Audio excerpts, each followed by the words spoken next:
नमस्कार, आप देख रहे हैं किसान बुलेटिन। मैं हूं आपके साथ प्राची तिवारी। आइए जल्दी से नजर डाल लेते हैं खेती किसानी और गांव से जुड़ी आज की सबसे बड़ी सुर्खियों पर। किसानों को स्पेशल ग्रीन कार्ड दे रहा यूनियन बैंक, लघु सिंचाई कृषि मशीनों के लिए मिलेगा लोन। दिल्ली चलो के आह्वान पर किसानों का दिल्ली कूच। दिल्ली पुलिस की सख्ती के बाद भी दिल्ली पहुंच रहे किसान। मध्य प्रदेश में तय होगा सब्जियों का MSP, किसानों को नुकसान से बचाएगी प्रदेश सरकार। खेती किसानी के लिए किसान अक्सर जमींदारों और साहूकारों से ज्यादा ब्याज पर लोन लेते हैं, क्योंकि बैंकों से उन्हें लोन लेने के लिए काफी ज्यादा समस्याओं का सामना करना पड़ता है। ऐसे में किसानों की समस्याओं को ध्यान में रखकर यूनियन बैंक की ओर से किसानों को यूनियन कार्ड दिया जाता है, जो कि किसानों की कार्यशैली, पूंजी की जरूरतों को पूरा करने के लिए उन्हें दिया जाता है।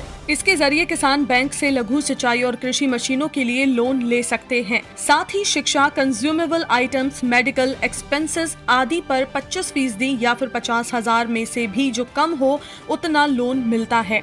हाल ही में यूनियन बैंक ऑफ इंडिया ने ट्वीट कर लिखा है कि किसानों को कार्यशैली पूंजी के लिए बैंक की ओर से ग्रीन कार्ड की सुविधा दी जा रही है। आपको बता दें कि किसानों को ग्रीन कार्ड की सुविधा cash credit crop loan scheme के तहत दी जाती है। इसे लेने वाला किसान डिफॉल्टर नहीं होना चाहिए। इसके बारे में अधिक जानकारी के लिए आप डिस्क्रिप्शन में दिए गए लिंक पर जाकर विजिट कर सकते हैं। केंद्र की भाजपा सरकार द्वारा पेश किए गए 3 कृषि अध्यादेशों के खिलाफ पड़ोसी राज्यों से कई किसान एकजुट होकर दिल्ली की ओर कूच कर रहे हैं। उत्तर प्रदेश, हरियाणा, उत्तराखंड, राजस्थान, केरल और पंजाब के किसान संगठन एकजुट होकर दिल्ली में आंदोलन करने का आह्वान कर रहे हैं।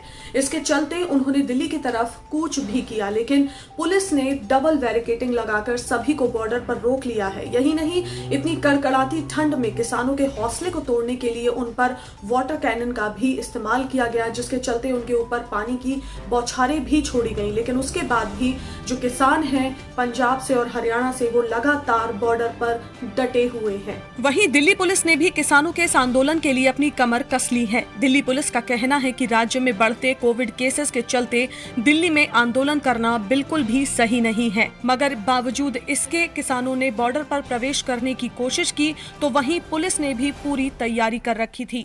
पुलिस ने बड़े बड़े पत्थर लगाकर और डबल बैरिकेडिंग के साथ किसानों को रोकने की पूरी कोशिश की, लेकिन जब इसके बाद भी किसान नहीं रुके तो पुलिस ने वाटर कैनन का इस्तेमाल कर किसानों को रोका।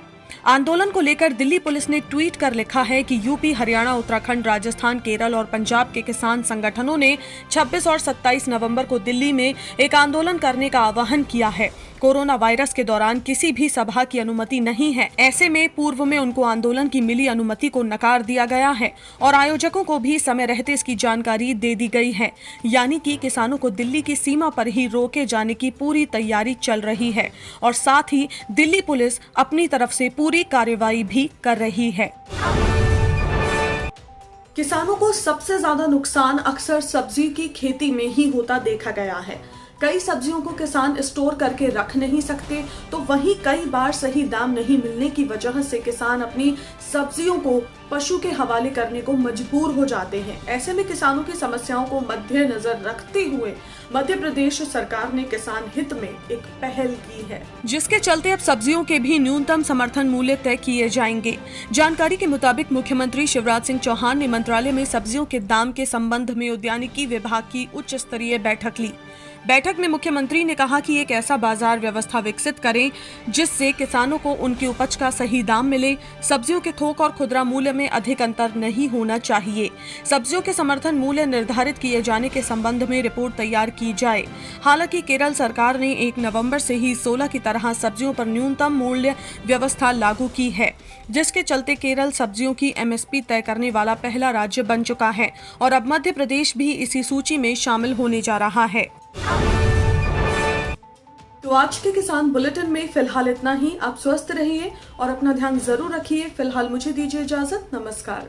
अगर आप चाहते हैं कि ग्रीन टीवी इसी तरह से किसानों को सशक्त करने के लिए कार्य करता रहे, तो आप भी इसमें अपना सहयोग दे सकते हैं। डिस्क्रिप्शन पर जाकर दिए गए लिंक पर क्लिक करें, पेटीएम करें, NEFT और क्रेडिट कार्ड के जरिए भी आप हमें सहयोग दे सकते हैं। अगर आप हमारा ये वीडियो YouTube पर देख रहे हैं तो हमारे चैनल को सब्सक्राइब करें और अगर FB पर देख रहे हैं तो इसे लाइक करें और शेयर करें।